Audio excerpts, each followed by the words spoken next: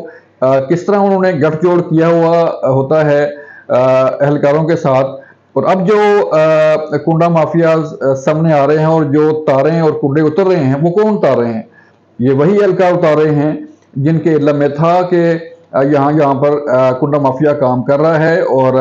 ان کے گھروں سے جو ہے، ان کی فیکٹریوں سے جو ہے، ان کے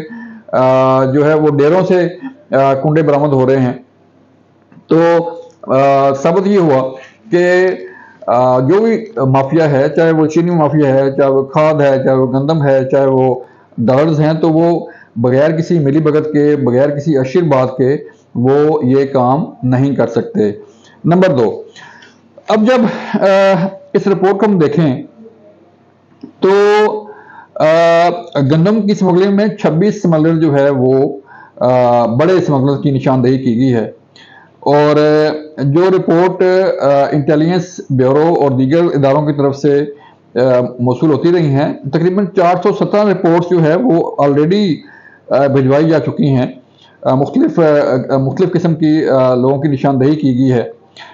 اور جنہوں نے جو ہے وہ گندم ذخیرہ کی ہوئی ہے، جنہوں نے جو ہے وہ کھاد سے ذخیرہ کی ہوئی ہے، چینی ذخیرہ کی ہوئی ہے، دوسرا کی جو ہے وہ اب اس رپورٹ کے مطابق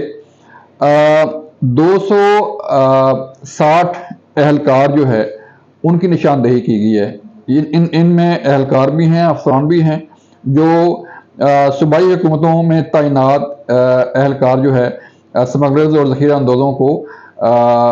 ہیلپ آؤٹ کرتے ہیں، ان کو مدد فراہم کرتے ہیں، ان کو سہولت فراہم کرتے ہیں، اور ان کو قانون سے بچاتے بھی ہیں۔ اب اس رپورٹ کے مطابق جو سامنے آئی ہے اس میں 272 سندھ میں ہیں، 214 جو ہے وہ کے پی کے اندر ہیں، 56 سرکاری اہلکار جو ہے سندھ میں 244 ہیں، اور کے پی کے اندر 56 ایسے سرکاری اہلکار ہیں جو اسمگلر کی مدد فراہم کر رہے ہیں۔ بلوچستان میں 15 ہی کافی ہیں، اور اسلام آباد میں جو ہے یہ تعداد کوئی درجن سے زیادہ ہے جو بڑے ڈیلر کے ساتھ ملے ہوئے ہیں اور ان کو معاونت فراہم کر رہے ہیں۔ اب اگر ہم اس رپورٹ کو دیکھیں تو جو ذرائع بتا رہے ہیں حکومت نے تمام وہ نیٹ ورک جو ہے وہ توڑ دیے ہیں جہاں سے سمگلنگ ہو رہی تھی، ان کے جو نیٹ ورک سے ان کے جو رابطے تھے مختلف سمگلر کے ساتھ، مختلف اہلکاروں کے ساتھ، وہ توڑ دیے گئے ہیں۔ اب اس نیٹ ورک ٹوٹنے کی وجہ سے جو ہے وہ آپ دیکھ رہے ہیں کہ جو ڈالر کی اڑان تھی وہ ذرا نیچے آئی ہے، اور آہستہ آہستہ جو ہے وہ 300 سے بھی ڈالر نیچے آ چکا ہے۔ تو اب انشاءاللہ اگر حالات ایسے رہے تو 250 پہ بھی آ سکتا ہے، اور اس سے نیچے بھی آ سکتا ہے، کیونکہ یہ ڈالر کی جو ایکچوئل پرائس ہے وہ نہیں تھی، آرٹیفیشل بوم تھا۔ ڈالر جو ہے وہ گھوم رہا تھا، جیسے چینی واٹس ایپ پہ جو ہے وہ چل رہی ہوتی ہے، اسی طرح ڈالر چل رہا تھا، اسی طرح کھاد چل رہی تھی، اسی طرح گندم چل رہی تھی، اسی طرح ایرانی تیل چل رہا تھا۔ ایک اور رپورٹ میں اگر آپ کے ساتھ شیئر کروں تو 995 یعنی کہ 1000 کے قریب پمپ ایسے ہیں جو ایرانی پیٹرول کی غیر قانونی فروخت میں ملوث ہیں، اور اس میں جو ہے وہ پی ایس او کی گاڑیاں بھی استعمال ہو رہی ہیں، اور یہ بھی نتیجے سامنے آئی ہیں۔ اب اگر ہم دیکھیں تو جو ایران سے تیل آتا ہے وہ تقریباً 2.8 بلین لیٹر جو ہے وہ پیٹرول پاکستان سمگل کیا جا رہا ہے ایران سے۔ اب اس میں 29 سیاستدانوں کی نشاندہی کی گئی ہے۔ 29 سیاستدان یہ کون ہیں؟ اس رپورٹ میں شامل ہے ان کے نام بھی، اور جو معاونت فراہم کر رہے ہیں اسمگلنگ میں، اور جو معاونت فراہم کر رہے ہیں مختلف اہلکاروں کے ساتھ مل کے اس میں جو پیٹرول آ رہا ہے اور جو باقی اسمگلنگ ہو رہی ہے۔ اب ایران سے پاکستان میں جو